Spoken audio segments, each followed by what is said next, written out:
কেমন আছো সবাই? আশা করি ভালো আছো। এই করোনাকালীন সময়ে সবাই নিজেকে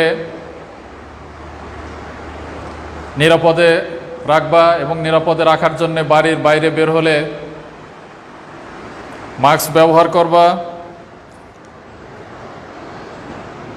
এবং বারবার সাবান পানি দিয়ে হাত ধৌত করবা অথবা স্যানিটাইজার ব্যবহার করবা। আজ এই করোনা মহামারীর কারণে ভিন্ন আঙ্গিকে তোমাদের ক্লাস নেওয়ার জন্যে উপস্থিত হয়েছি। এই দুপুরবেলায় তোমাদেরকে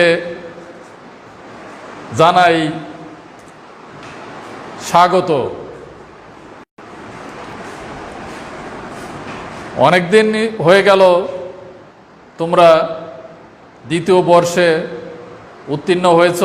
ইতিমধ্যে একটা পরীক্ষাও, দ্বিতীয় বর্ষের প্রথম সাময়িক পরীক্ষাও তোমরা অংশগ্রহণ করেছ। তোমাদের খাতাগুলো আমাদের কাছে আছে। তারপরেও আজকে আমি তোমাদের সাথে পরীক্ষা দিয়েছো এমন একটি অধ্যায় দিয়েই আলোচনা শুরু করব। তোমাদের দ্বিতীয় পত্রের প্রথম অধ্যায়টির নাম তোমরা সকলে অবগত আছো, যৌক্তিক সংজ্ঞা, লজিক্যাল ডেফিনেশন। তোমরা ইতিমধ্যেই জানো সংজ্ঞা জিনিসটা আসলে অ্যারিস্টটলের মতে, আমরা যে যুক্তিবিদ্যা পড়ি তার জনক হচ্ছে অ্যারিস্টটল। তো বিধেয়কের মধ্যে দুইজন যুক্তিবিদ বিধেয়কের কথা বলছেন, একজন অ্যারিস্টটল আরেকজন পরফিরি। তো অ্যারিস্টটলের বিধেয়কের মধ্যে সংজ্ঞা, প্রথম বিধেয়কের নামই হচ্ছে সংজ্ঞা। উনি 4টি বিধেয়কের কথা বলেছেন: সংজ্ঞা, জাতি, উপলক্ষণ, অবান্তর লক্ষণ। পরবর্তীতে পরফিরি নামে আরেকজন যুক্তিবিদ, উনি বলছেন যে না, অ্যারিস্টটলের কথাটি ঠিক না, বিধেয়ক আসলে হচ্ছে 5টি এবং এই 5টি বিধেয়ক হচ্ছে জাতি, উপজাতি, লক্ষণ, উপলক্ষণ, অবান্তর লক্ষণ। অর্থাৎ পরফিরির মধ্যে সংজ্ঞা নামক বিধেয়কটি নাই। এবং পরবর্তীতে পরফিরির কথাটি সর্বজন, বিধেয়কের প্রকারভেদে পরফিরির কথাটি সর্বজন স্বীকৃত হয়েছে। আমরা জানি যে বিধেয়ক 5 প্রকার। তো তারপরেও অ্যারিস্টটল যেহেতু যুক্তিবিদ্যার জনক, অর্থাৎ সংজ্ঞার কথাটি প্রথম ওনার কাছ থেকেই আমরা শুনেছি। আর প্রতিটি সাবজেক্ট পড়তে যেই প্রতিটি সাবজেক্টের যেমন একটি সংজ্ঞা আছে, প্রতিটি বিষয়ের যেমন সংজ্ঞা আছে, সংজ্ঞা আমরা অনেক আগে থেকেই সংজ্ঞার সাথে আমরা পরিচিত, সংজ্ঞা দিয়ে আসছি, শুনে আসছি। তবে যুক্তিবিদ্যার সংজ্ঞা, যেহেতু যুক্তিবিদ্যা, তার সংজ্ঞা হচ্ছে যৌক্তিক সংজ্ঞা, ইংরেজিতে যাকে বলে লজিক্যাল ডেফিনেশন। তো এইখানে আমরা কিভাবে সংজ্ঞা প্রদান করব? যুক্তিবিদ্যায় আমরা সংজ্ঞা প্রদানের পদ্ধতিটা কি? যুক্তিবিদ্যায় সংজ্ঞা প্রদানের পদ্ধতিটা অন্য সকল জায়গার থেকে ভিন্ন। সেটা কীরকম? যুক্তিবিদ্যায় সংজ্ঞা দিতে হলে কোনো পদের পরিপূর্ণ জাত্যার্থের উল্লেখ করতে হবে। যুক্তিবিদ্যায় সংজ্ঞা জিনিসটা হচ্ছে কোনো পদের পরিপূর্ণ জাত্যার্থের বর্ণনাকে যৌক্তিক সংজ্ঞা বলে।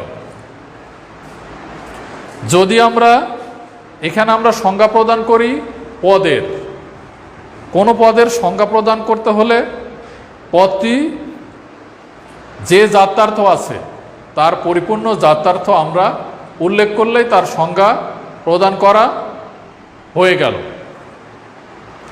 যেমন উদাহরণ হিসাবে আমরা মানুষ যেমন একটা পদ, আমরা সকলেই মানুষ। আমি যেমন একজন মানুষ, তোমরা ছাত্রছাত্রী যারা আছো সকলেই মানুষ।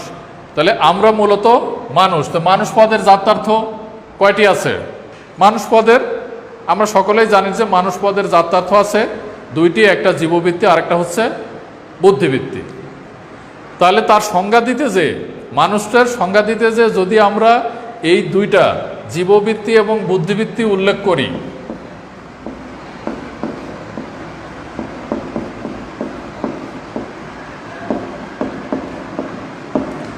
জীববৃত্তি এবং বুদ্ধিবৃত্তি উল্লেখ করি, তাহলেই তার সংজ্ঞা প্রদানটা হয়ে যাবে। যেমন আমরা মানুষ পদের সংজ্ঞা দিতে যে কি বলবো?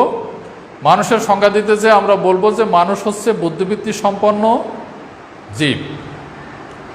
মানুষ হচ্ছে বুদ্ধিবৃত্তি সম্পন্ন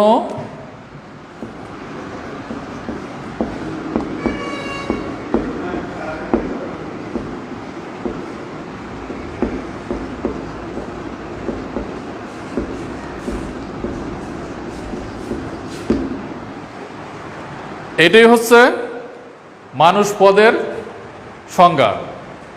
মানুষকে অন্যরা বিভিন্নভাবে সংজ্ঞা দিতে পারে, কিন্তু আমরা যারা যুক্তিবিদ্যার ছাত্রছাত্রী, যুক্তিবিদ্যা যারা অধ্যয়ন করি, তারা মানুষকে সংজ্ঞা দিতে গেলে এই পদ্ধতির বাইরে মানুষকে আর যত পদ্ধতিতেই সংজ্ঞায়িত করি না কেন, সেটা অন্য কোনো সংজ্ঞা হবে, যৌক্তিক সংজ্ঞা হবে না। তাহলে সংজ্ঞা প্রদানের পদ্ধতিটাই হচ্ছে তার পরিপূর্ণ জাত্যার্থ। যে কোনো একটা পদকে সংজ্ঞায়িত করতে গেলে আমরা তার পরিপূর্ণ জাত্যার্থ উল্লেখ করব। আর পরিপূর্ণ জাত্যার্থ উল্লেখ হবে কখন? কোনো একটা পদের যদি আমরা তার আসন্নতম জাতি এবং বিভেদক লক্ষণ উল্লেখ করি, তাহলেই পদটির সংজ্ঞা দেওয়া হয়ে যাবে।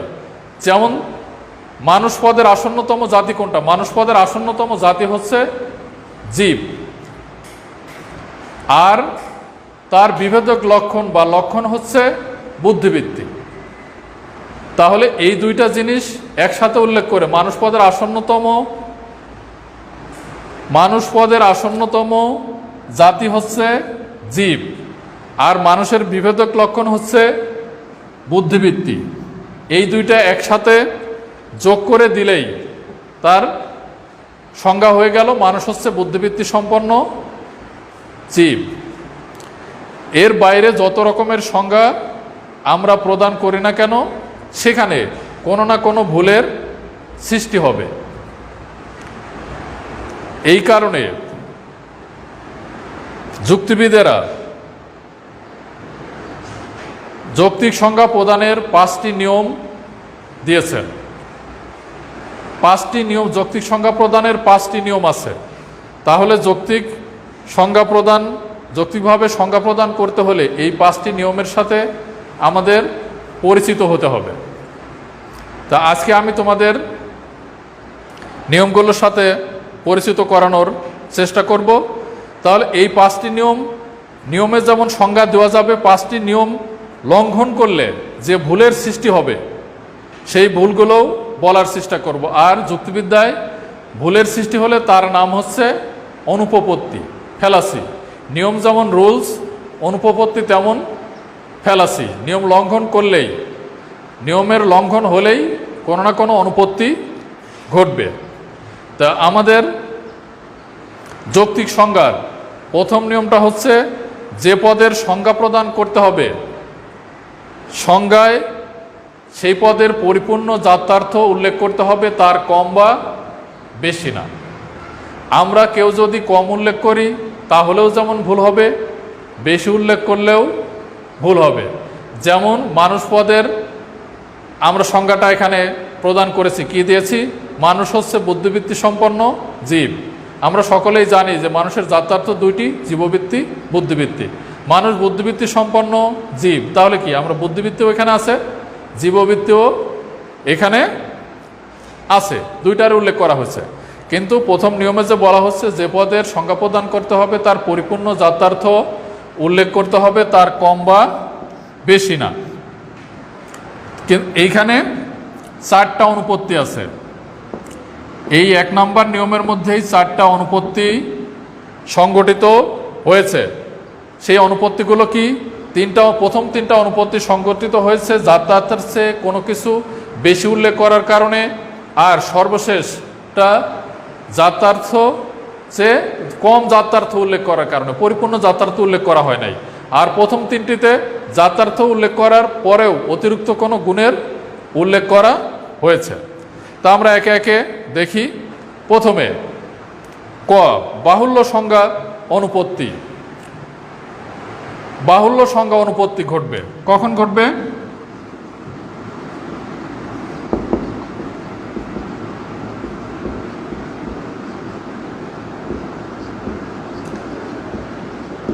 সংজ্ঞায় যদি যাত্রার্থের চেয়ে বেশি কিছু অন্তর্ভুক্ত করা হয় এবং সেই অতিরিক্ত গুণটি যদি উপলক্ষণ হয়, তাহলে যে অনুপত্তি ঘটবে তার নাম হচ্ছে বাহুল্য দুষ্ট সংজ্ঞা অনুপত্তি বা বাহুল্য সংজ্ঞা অনুপপত্তি। যেমন মানুষ হচ্ছে বুদ্ধিবৃত্তি বিচার শক্তি সম্পন্ন বুদ্ধিবৃত্তি সম্পন্ন জীব, বা মানুষ হচ্ছে বুদ্ধিবৃত্তি সম্পন্ন মরণশীল জীব, মানুষ হচ্ছে বিচার শক্তিশালী বুদ্ধিবৃত্তি সম্পন্ন জীব। অর্থাৎ অতিরিক্ত যাত্রার্থের চেয়ে অতিরিক্ত, আমি এখানে জীববৃত্তি উল্লেখ করলাম, বুদ্ধিবৃত্তি উল্লেখ করলাম, তারপরে অতিরিক্ত গুণটা যখন উপলক্ষণ হবে তখন যে অনুপত্তি ঘটবে তার নাম হচ্ছে বাহুল্য সংজ্ঞা অনুপত্তি বা বাহুল্য দুষ্ট সংজ্ঞা অনুপত্তি।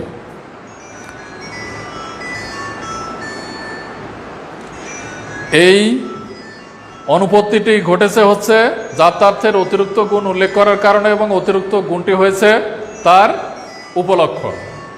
এরপরে খ, ক্ষয়ের মধ্যে আপতিক সংজ্ঞা অনুপত্তি।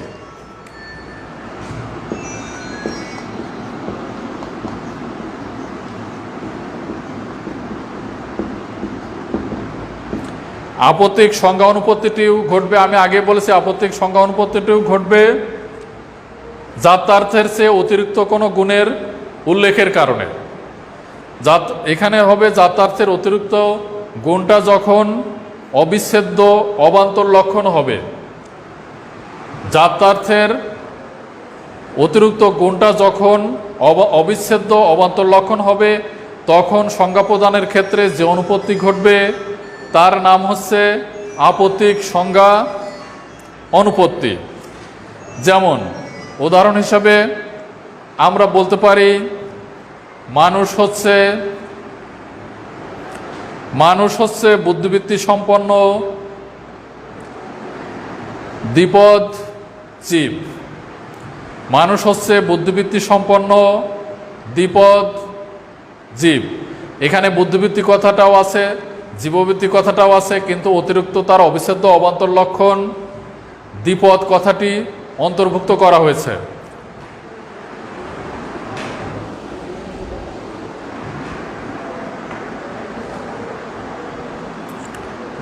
এই কারণে সংজ্ঞা অনুপত্তি ঘটেছে আপত্তিক সংজ্ঞা অনুপত্তি। এরপরে আমরা আসি গয়ে, অব্যাপক সংজ্ঞা অনুপত্তি।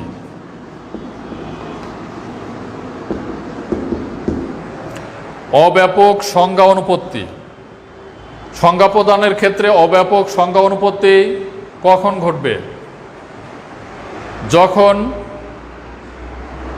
কোনো পদের সংজ্ঞা প্রদান করতে যে যাত্রার্থের অতিরিক্ত গুণ অন্তর্ভুক্ত করা হবে এবং অতিরিক্ত গুণটি যখন বিচ্ছেদ্য অবান্তর লক্ষণ হবে, তখন সংজ্ঞায় যে অনুপত্তি ঘটবে তার নাম হচ্ছে অব্যাপক সংজ্ঞা অনুপত্তি। উদাহরণ হিসাবে আমরা বলতে পারি মানুষ হচ্ছে বুদ্ধিবৃত্তি সম্পন্ন ফর্সা জীব। মানুষ হচ্ছে বুদ্ধিবৃত্তি সম্পন্ন ফর্সা জীব। অর্থাৎ মানুষের মধ্যে সব মানুষের তো আর ফর্সা রংটি নাই। অর্থাৎ যে অবান্তর লক্ষণটি সব মানুষের ক্ষেত্রে নাই, সেটাই হচ্ছে মানুষের বিচ্ছেদ্য অবান্তর লক্ষণ। আর আপতিকের হচ্ছে অবিচ্ছেদ্য অবান্তর লক্ষণ। মানুষের ক্ষেত্রে দ্বিপদ কথাটি সকল মানুষের ক্ষেত্রেই প্রযোজ্য। এই কারণে এই আপতিক সংজ্ঞা অনুপত্তি আর অব্যাপক সংজ্ঞা অনুপত্তি দুটি সংগঠিত হচ্ছে বিচ্ছেদ্য অবান্তর লক্ষণ জনিত অনুপত্তির কারণে। প্রথমটি হয়েছে অবিচ্ছেদ্য অবান্তর লক্ষণের কারণে, দ্বিতীয়টি হয়েছে বিচ্ছেদ্য অবান্তর লক্ষণের কারণে। অর্থাৎ এই তিনটি যে অনুপত্তি সংগঠিত হয়েছে, বাহুল্য দুষ্ট সংজ্ঞা অনুপত্তি, আপতিক সংজ্ঞা অনুপত্তি, অব্যাপক সংজ্ঞা অনুপত্তি, এই তিনটার মধ্যেই জাত্যার্থের অতিরিক্ত গুণের উল্লেখ আছে। বাহুল্য দুষ্টে কি আছে? বাহুল্য দুষ্টের মধ্যে আছে জাত্যার্থের পরে উপলক্ষণ উল্লেখ করা আছে। আপতিক সংজ্ঞার মধ্যে জাত্যার্থের পরে অবিচ্ছেদ্য অবান্তর লক্ষণের উল্লেখ আছে, এবং অব্যাপক সংজ্ঞার মধ্যে জাত্যার্থের পরেও তার বিচ্ছেদ্য অবান্তর লক্ষণের উল্লেখ আছে। এবার আমরা সর্বশেষ অনুপত্তি, প্রথম নিয়মের যে সর্বশেষ অনুপত্তি, এটার মধ্যে সংগঠিত হবে হচ্ছে অতিব্যাপক সংজ্ঞা অনুপত্তি। সংজ্ঞাটা অতিব্যাপক কখন হবে? অতিব্যাপক হবে ঠিক এর উল্টাটা। এতক্ষণ অনুপত্তিগুলো ঘটেছে জাত্যার্থের চেয়ে বেশি কিছু আমরা অন্তর্ভুক্ত করছি। আর অতিব্যাপকটা হচ্ছে যদি জাত্যার্থের কোনো অংশ বাদ দেওয়া হয়, যে একটা পদের হয়তো 2টা 3টা বা 4টা জাত্যার্থ আছে, তার মধ্যে যে কোনো একটা যদি বাদ দিয়ে দেওয়া হয়, যদি বাদ দিয়ে দেওয়া হলেই সেই অনুপত্তিটা অতিব্যাপক সংজ্ঞা অনুপত্তি হবে। যেমন আমরা এতক্ষণ মানুষ পদ নিয়ে কাজ করছি, মানুষ পদের সংজ্ঞা দিতে যে আমরা জাত্যার্থের অতিরিক্ত কোনো কিছু ব্যবহার করছি, কোনো সময় উপলক্ষণ, কোনো সময় অবান্তর লক্ষণ, অনুপত্তি, 3 ধরনের অনুপত্তি ঘটছে। কিন্তু এখন যদি জাত্যার্থের থেকে আমরা অংশবিশেষ বাদ দিয়ে দেই, তাহলে অতিব্যাপক সংজ্ঞা অনুপত্তি ঘটবে। যেমন উপরে মানুষের যে সংজ্ঞাটা দেওয়া আছে, আমরা যদি এখান থেকে বুদ্ধিবৃত্তিক কথাটা বাদ দিই, মানুষ হচ্ছে জীব, যদি আমরা মানুষ হচ্ছে জীব বলি, তাহলে সংজ্ঞাটিতে যে অনুপত্তি ঘটলো তার নাম হচ্ছে অতিব্যাপক সংজ্ঞা অনুপত্তি। অর্থাৎ জীবন বা জীববৃত্তি মানুষ ছাড়া অন্যান্য সকল প্রাণীর মধ্যেই বিদ্যমান। এই কারণে এখন আর সংজ্ঞাটি শুধুমাত্র মানুষের যে জাত্যার্থটি প্রযোজ্য হলো, সেটা শুধুমাত্র মানুষের ক্ষেত্রে প্রযোজ্য না, যেহেতু অন্যান্যদের ক্ষেত্রেও প্রযোজ্য। এই কারণে সংজ্ঞাটি হয়ে গেল অতিব্যাপক। এবারে তাহলে 1 নাম্বার নিয়ম কিন্তু শেষ হলো। নিয়ম কি ছিল? যে পদের সংজ্ঞা প্রদান করতে হবে তার পরিপূর্ণ জাত্যার্থ উল্লেখ করতে হবে, কম বা বেশি উল্লেখ করা যাবে না। কিন্তু আমরা উল্লেখ করলাম কয়টি?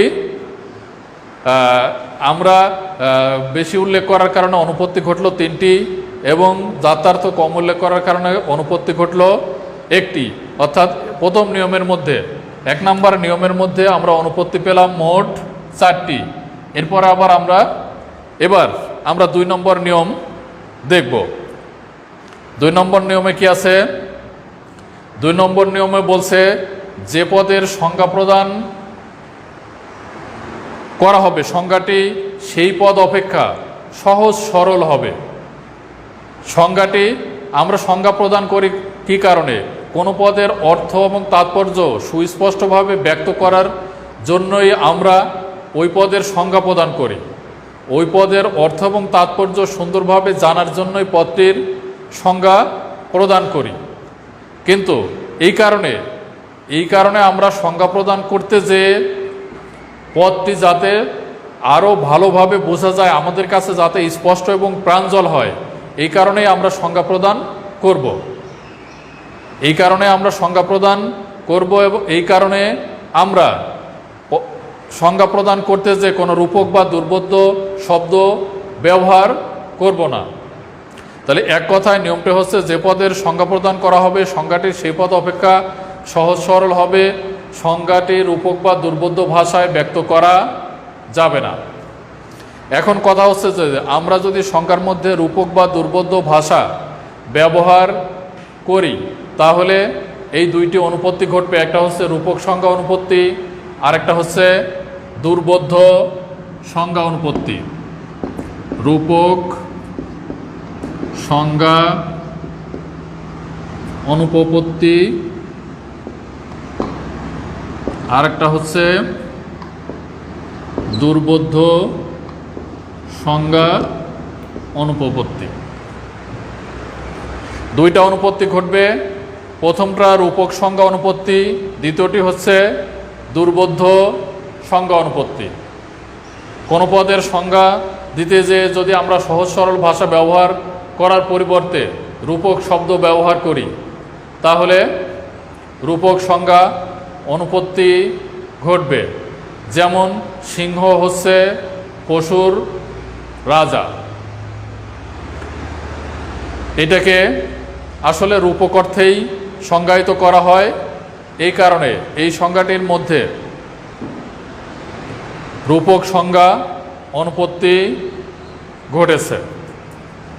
দ্বিতীয়টি, এই নিয়মের মধ্যে দ্বিতীয় যে অনুপত্তিটি ঘটবে সেটা হচ্ছে দুর্বোধ্য সংজ্ঞা অনুপত্তি।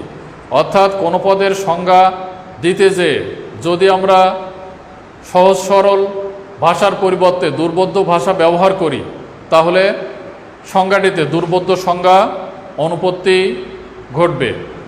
যেমন উদাহরণ হিসেবে বলা যায়, যেমন সঙ্গীত হচ্ছে দুর্মূল্য কোলাহল, সঙ্গীত হচ্ছে দুর্মূল্য কোলাহল, এই সংজ্ঞাটিতে দুর্বোধ্য সংজ্ঞা অনুপত্তি ঘটেছে। তাহলে 2 নম্বর নিয়মের মধ্যে আমরা অনুপত্তি পেলাম কয়টি? দুইটি, একটা রূপক সংজ্ঞা অনুপত্তি, আরেকটা দুর্বোধ্য সংজ্ঞা অনুপত্তি। এবারে আমরা যাব হচ্ছে 3 নম্বর নিয়মে। 3 নম্বর নিয়মের মধ্যে কি আছে? যে পদের সংজ্ঞা দেওয়া হবে সংজ্ঞায় সেই পদ বা তার সমার্থক কোনো পদ ব্যবহার করা যাবে না। যে পদের সংজ্ঞা দেওয়া হবে সংজ্ঞায় সেই পদ বা তার সমার্থক কোনো পদ বা শব্দ ব্যবহার করা যাবে না। অর্থাৎ সংজ্ঞাটি প্রদান করতে হবে শুধুমাত্র তার যাত্রার্থ উল্লেখের মাধ্যমে। আমরা যে পদের সংজ্ঞা দেব ঘোরায় ফেরায় যদি সেই কথাই বলি তাহলে কি হবে? সংজ্ঞা ত্রুটিপূর্ণ হবে। আর সংজ্ঞায় যদি এই জাতীয় ত্রুটি আমরা করি, সেই পদে যদি ব্যবহার করি, তাহলে যে অনুপত্তি ঘটবে তার নাম হচ্ছে চক্রক সংজ্ঞা অনুপত্তি।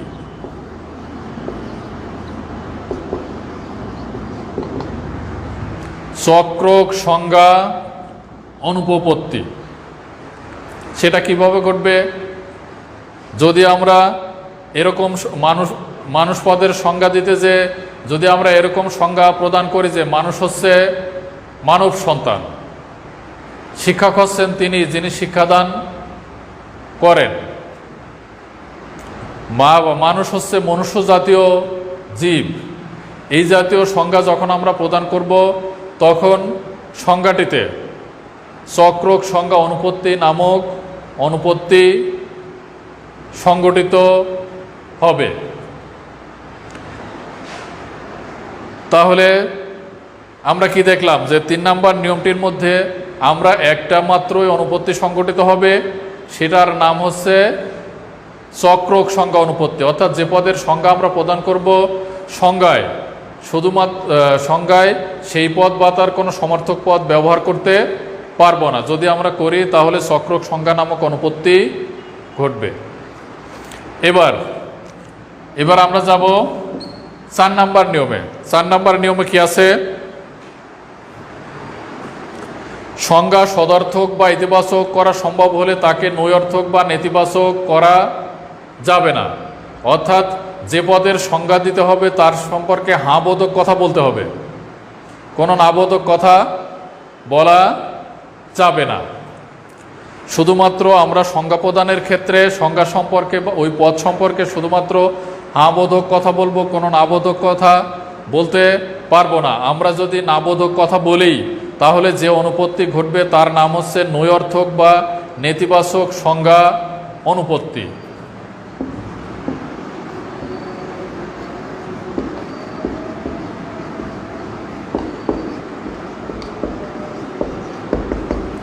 নেতিবাচক সংজ্ঞা অনুপত্তি। এর উদাহরণ হিসাবে যেমন পাপ নয় পুণ্য, ন্যায় তাকেই বলে যা অন্যায় নয়।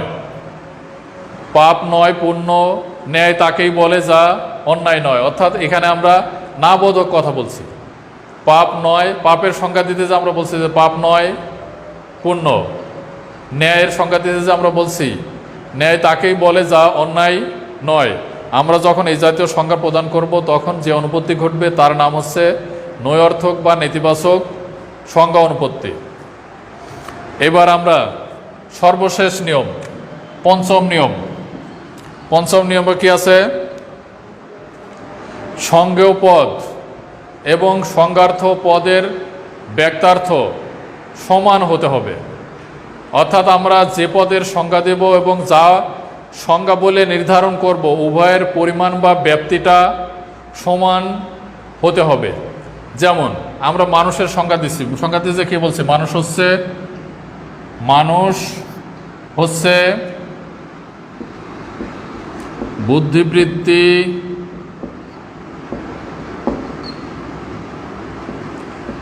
সম্পন্ন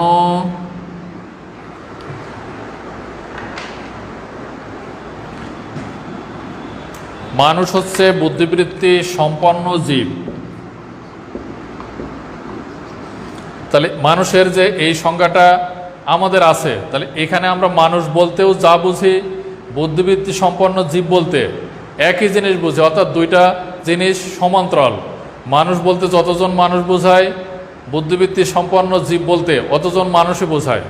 তার কারণ যুক্তিবিদ্যায় আমরা মানুষ ছাড়া অন্য কোনো প্রাণীর বুদ্ধিবৃত্তি আছে তা স্বীকার করা হয় না। আমরা জানি যে মানুষ সৃষ্টির শ্রেষ্ঠ জীব। কি কারণে? যে মানুষের বুদ্ধিবৃত্তি আছে বিধায় মানুষ সৃষ্টির শ্রেষ্ঠ। তার যদি বুদ্ধিবৃত্তি না থাকতো তাহলে সে অন্য অন্য ইতর প্রাণীর মতোই হতো। তাহলে কি বলছে? যে পদের সংজ্ঞা দিতে হবে এবং যা সংজ্ঞা বলে নির্ধারিত হবে উভয়ের ব্যক্তার্থ বা পরিমাণটা এক থাকতে হবে। অর্থাৎ সংজ্ঞেয় পদ যার আমরা সংজ্ঞা দেব এবং সংজ্ঞার্থ পদ যা সংজ্ঞা বলে নির্ধারণ করব। যেমন এখানে মানুষ হচ্ছে সংজ্ঞেয় পদ আর বুদ্ধিবৃত্তি সম্পন্ন জীব হচ্ছে সংজ্ঞার্থ পদ। এই দুইটার পরিমাণ সমান হতে হবে। যদি না হয়, কম বেশি হয়ে যায়, তাহলে দুইটা অনুপত্তি ঘটবে। একটা হচ্ছে অতিব্যাপক সংজ্ঞা অনুপত্তি আর একটা হচ্ছে অব্যাপক সংজ্ঞা অনুপত্তি। অতিব্যাপক সংজ্ঞা অনুপত্তি কখন ঘটবে? যদি আমরা বলি যে মানুষ হচ্ছে জীব, এই বুদ্ধিবৃত্তি কথাটা যদি মুছে ফেলি তাহলে অতিব্যাপক সংজ্ঞা অনুপত্তি ঘটবে।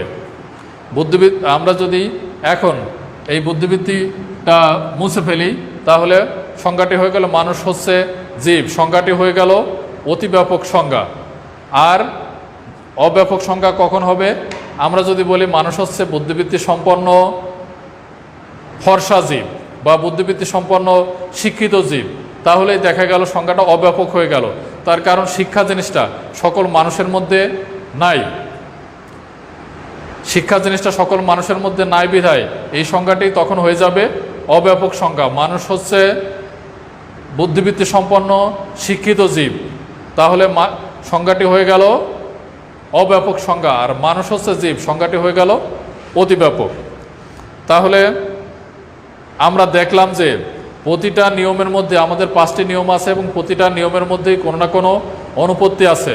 1 নম্বর নিয়মের মধ্যে আছে 4টা অনুপত্তি, 2 নম্বর নিয়মের মধ্যে আছে 2টা অনুপত্তি, 3 নম্বর নিয়মের মধ্যে আছে 1টা অনুপত্তি, 4 নম্বর নিয়মের মধ্যে আছে 1টা অনুপত্তি এবং 5 নম্বর নিয়মের মধ্যে আছে 2টা অনুপত্তি। তবে 5 নম্বর নিয়মের মধ্যে যে 2টা অনুপত্তি আছে সেই 2টা অনুপত্তির সাথে আমরা আগেও পরিচিত হয়েছি। তার মানে আমাদের মোট অনুপত্তি আছে 6, 2, 8টা অনুপত্তি 10 বার আছে। তাহলে যৌক্তিক সংজ্ঞা সম্পর্কে আমরা যৌক্তিক সংজ্ঞা জিনিসটা কি, তার সংজ্ঞা প্রদানের পদ্ধতিটা কি, তার কয়টা নিয়ম আছে এবং নিয়ম লঙ্ঘন করলে কি কি অনুপত্তি ঘটে, এই জিনিসগুলো আজকে আমরা জানলাম। এটা তোমরা বাসায় ঠিকমতো দেখার চেষ্টা করো।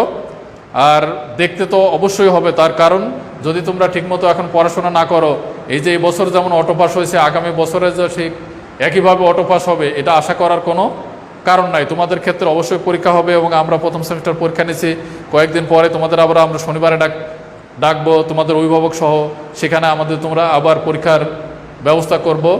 মোট কথা হচ্ছে যে তোমরা নিজেদের স্বাস্থ্যের প্রতি খেয়াল রাখবা এবং পড়াশোনা আমাদের ক্লাসগুলো দেখার চেষ্টা করবা। ক্লাসের মধ্যে কোনো সমস্যা হলে, দেখতে না পাইলে বা কোনো জায়গা বুঝতে না পারলে আমাদের মোবাইল নাম্বারগুলো আছে, সেখানে যোগাযোগ করবা। আর নিজে ভালো থাকবো, অন্যকে ভালো রাখবা। ধন্যবাদ। আজকের মতো বিদায় নিচ্ছি।